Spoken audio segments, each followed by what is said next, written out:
even more underenergized and sick.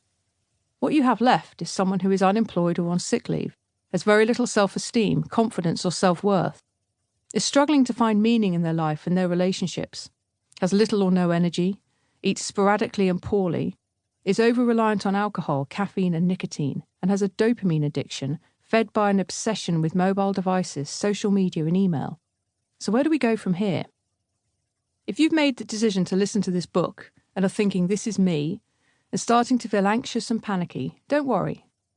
Making the decision to read this book is a massive first step, and as you progress through the chapters, you'll read about my personal experience and what I did to turn my life around, and discover what you can do to help yourself. For 10 years, I worked for large corporate and financial services companies based in the City of London. In that time, I sold to and managed some of the company's largest customers and closed deals worth hundreds of thousands of pounds. All of this required time spent in the office, at a computer, and in the local wine bars, networking and entertaining. After realising that my own stress levels were incredibly high, I recognised heavy alcohol consumption. If you like, I hit my rock bottom. That was in the early part of 2012.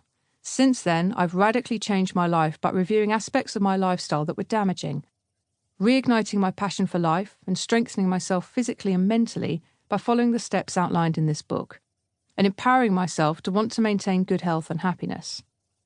I did this partly by asking for other people's help, and I would recommend that you do the same. You'll see this theme running throughout the book.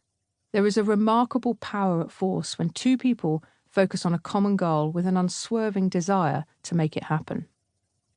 The framework behind my success is a methodology I now call the 6 signals.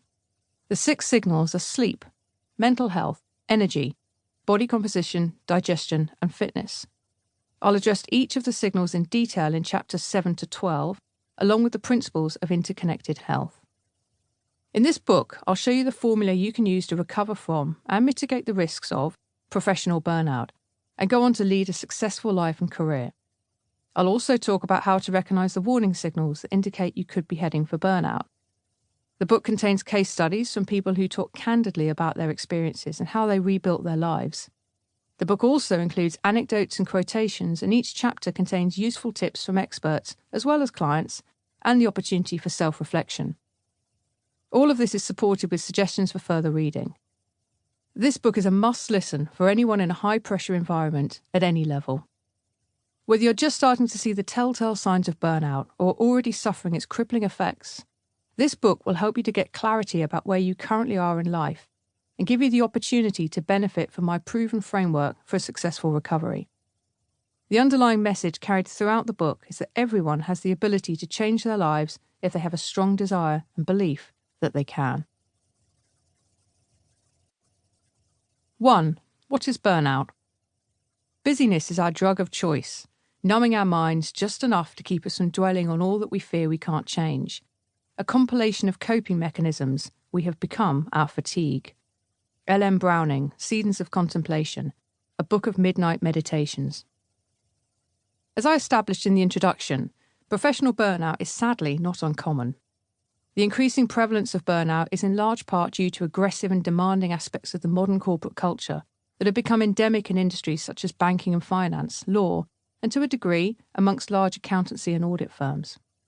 Burnout is defined by the Merriam-Webster Medical Dictionary as exhaustion of physical or emotional strength or motivation, usually as a result of prolonged stress or frustration. Burnout is a progressive condition which, if left unchecked and not acted upon, can result in a complete breakdown of the central nervous system.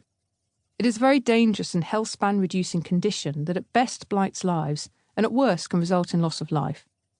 The signs and symptoms of burnout are often highly visible, but they can be easy to ignore, particularly if you're working in an aggressive corporate culture where any sign of strain might be perceived as weakness or an inability to do the job. There may also be a fear of loss of financial earnings. The symptoms of burnout are also easier to conceal if you live alone, as often the presence of a spouse, friend or family member means that you might be more likely to have a confidant, and that person will see abnormal behaviour and potentially take action. Measuring burnout. Social psychologists Christina Maslach and Susan Jackson developed the most widely used instrument for assessing burnout, namely the Maslach Burnout Inventory. The Maslach Burnout Inventory defines burnout as a three-dimensional syndrome.